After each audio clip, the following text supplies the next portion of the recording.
Well, I'm on the farm today and doing a few chores.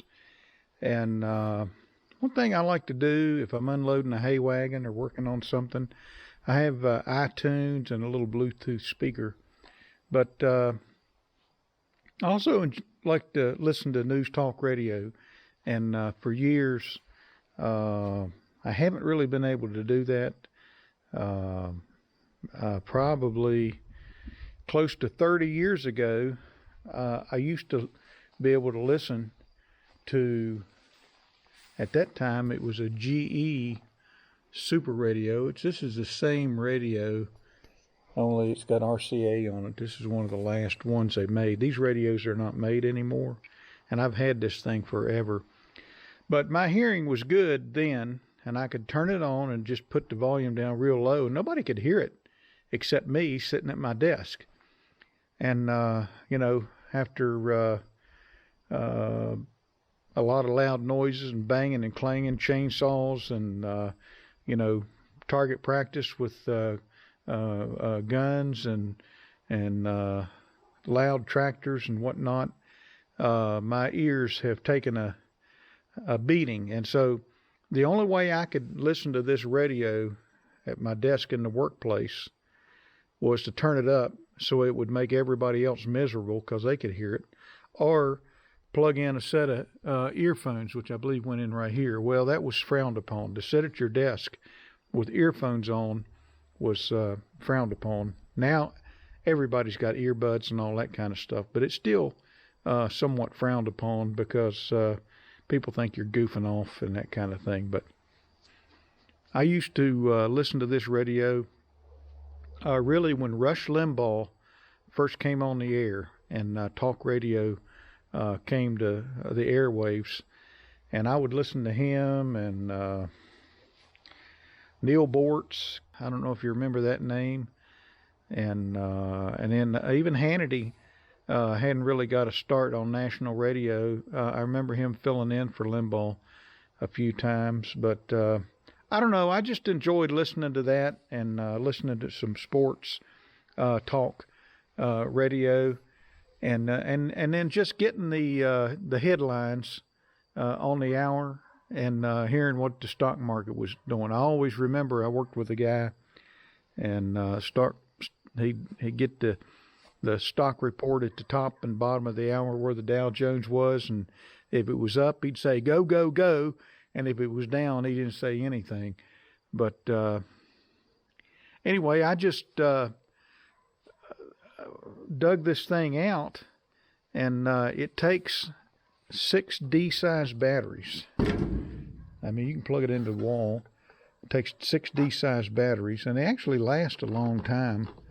And you can put an antenna to these things. I had an antenna one time I've got a couple of these radios over the years, and I think my brother's got one of the original GE Super radios.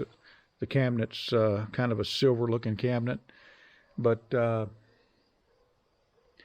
these radios could pick up a long ways, and it's not so much about the speaker, although the speakers are really good, I think.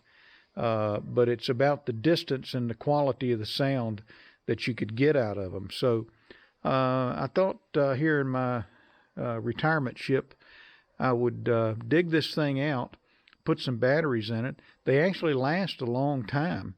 And then I got my iTunes on one hand with a little Bluetooth speaker, but I don't have internet over here in the barn, so I can't stream any kind of talk radio or anything like that.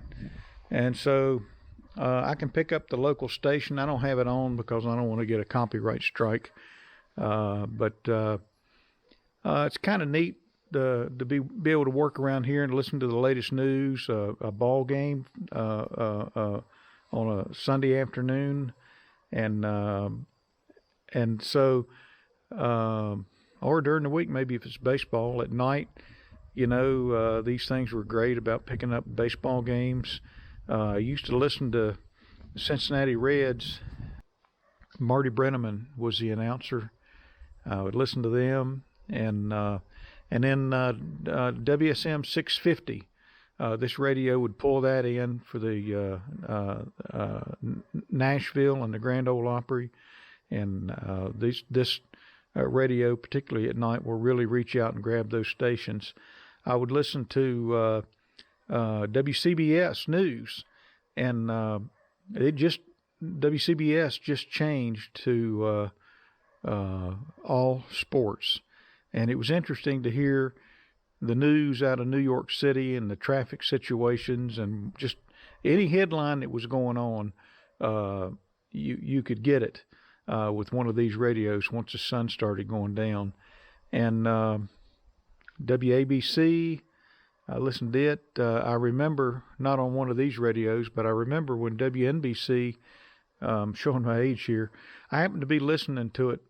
I believe I've got this right, when they switched from news to sports, and I think that's when they changed it to WFAN 660, 770, and 880, and our Clear Channel. They broadcast a long ways, and it's not just AM. This has got a great FM side too, and it's got an antenna that you can put up to get better reception on the FM side. But anyway, just something to kind of broadcast, talk radio and sports and that kind of thing here in the barn where there's no internet. I was born in the last century. I'm swerving into dinosaur territory as far as my age goes, but I remember AM radio, and I remember car radios that had AM dials and no push buttons on them. I mean, what would somebody do today with a push button AM radio? You remember you'd set your station and pull it out, and that would lock it in and push it in. And even then, the dial might be off just a little bit. You might have to do it a couple times to dial it in. I still like and appreciate terrestrial radio. And so this is I still call it a GE Super Radio, even though it's got the RCA tag on it. It's exactly the same. Maybe there might be a slight difference in the circuitry or something, but for all intent and purposes, this is a radio that took me through my working career in a lot of ways. And so it's good to have a nice one here on the farm. And I've got a couple others around, but I thought I'd drag this one out of the closet and put some fresh batteries in it and let it live in this barn, I guess. So when I come out here to work, if I want to listen to sports or talk radio or anything like that, even music, obviously, I can do it. So Super Radio, hope you enjoyed the video. Comment. Maybe some of you guys have had radios like this and experiences in the past. Subscribe, share, and we'll talk to you later.